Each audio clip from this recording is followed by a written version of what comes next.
প্রথমে আমরা যাব ক্রোম ব্রাউজারে। ক্রোম ব্রাউজারটা ওপেন করব। তারপর দেখো ডান সাইডে 3 ডট আছে, 3 ডটে টাচ করব। টাচ করলে হিস্ট্রির অপশান আছে, হিস্ট্রিতে টাচ করব। হিস্ট্রি টাচ করে ডিলেট ব্রাউজিং ডাটাতে যাব, দিয়ে অল টাইম সিলেক্ট করব। অল টাইম সিলেক্ট করার পরে নিচে দেখুন ডিলেট ডাটা অপশান আছে, ওটাতে টাচ করব। টাচ করলে আমাদের যত ব্রাউজিং করা হয়েছিল, যত ডাটা আছে ওগুলো সব ডিলিট হয়ে যাবে। তারপর আমরা ব্যাক করে আবার ক্রোমে গিয়ে ওইটার অপশানটার উপরে টাচ করে ধরে রাখবো। অ্যাপ ইনফরমেশান অপশান আসবে, সেখানে টাচ করব। টাচ করে পারমিশনে যাব। দেখুন 3 নম্বরে আছে পারমিশনে টাচ করলে ওখানে ক্যামেরাতে যে আছে, ক্যামেরা অপশানটাতে যাব। ক্যামেরা গেলে ওখানে ক্যামেরা অ্যালাউ করা আছে কিনা দেখতে হবে। ক্যামেরাটা যখন অ্যালাউ করা থাকে তাহলে ঠিক আছে, যদি না থাকে তাহলে আমাদের অ্যালাউ দিতে হবে। অ্যালাউ করার পর ব্যাক করে আসব। ব্যাক করার পর আমরা এবার জিমেলে যাব। জিমেলে যাওয়ার পর এবার আমরা যাব ভিক্টর উইথ অ্যাশ থেকে যে মেসেজটা আছে সেটা দেখার জন্য জিমেল অ্যাকাউন্টে। জিমেলটা লগ ইন করে দেখুন এখানে অ্যাক্টিভ মাই অ্যাকাউন্টটা দেখাচ্ছে, ওখানে টাচ করব।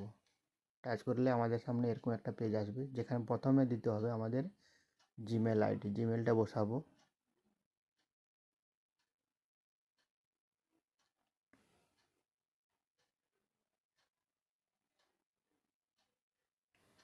এরপর পাসওয়ার্ড।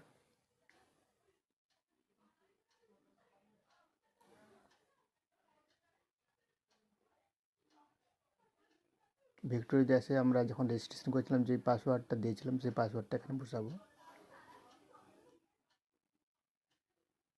তারপর লগ ইনে যাব। এবার লগ ইন হয়ে গেলো। এবার দেখুন স্টার্ট ভেরিফিকেশান অপশান দেখাচ্ছে। এই পেজটা আমরা কিছুক্ষণ রিফ্রেশ করব, 4-5 বার রিফ্রেশ করব।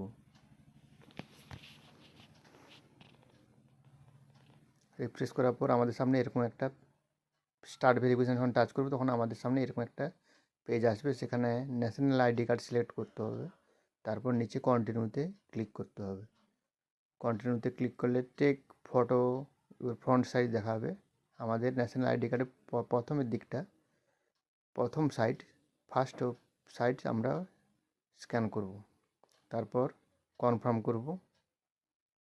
কনফার্ম করার পর আবার ন্যাশনাল আইডি কার্ডের পিছন সাইড আমরা স্ক্যান করব। তারপর আবার কনফার্ম করব।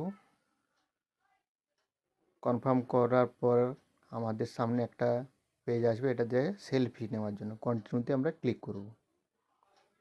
ক্লিক করলে সেলফি পুরো ওই যে রাউন্ড বৃত্তটা দেখাচ্ছে, ওই বৃত্তের মধ্যে মুখটাকে রাখতে হবে। তারপর কন্টিনিউতে ক্লিক করতে হবে, দিলে অটোমেটিক ভেরিফাই হয়ে যাবে।